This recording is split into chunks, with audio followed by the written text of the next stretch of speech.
Imagine uploading on YouTube and boom, it's all over the place. Loaded on LinkedIn, Twitter, Facebook, Instagram, and 10 other social media platforms. That's exactly what I've built. In this n8n automation that I've made, it grabs your YouTube channel latest video, checks whenever a new YouTube video is uploaded, then generate a post image for that YouTube video, and finally push it to your all social media accounts. It will notify you on Discord as well. So here how it works. Let's execute this flow. It will get the RSS feed, generate the post title with Gemini, and then generate the image using Contentdrips, and it will use Social Boo to upload it to your all of your social media accounts, and finally it will update me on my Discord. So let's see.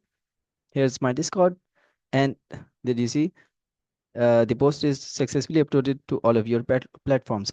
Okay, so I'm using Social Boo. It has all of the platform, Facebook, Twitter, all of the platforms that you need, and I'm using Contentdrips that allows you to generate carousels with many designs and also images with many designs, and we have memes as well. So your YouTube video can now run anywhere automatically. If you want a custom automation for your workflow, drop a comment below. I've got only 3 free spots left to help out personally. Thanks for watching. You'll find the link to this workflow down in the description.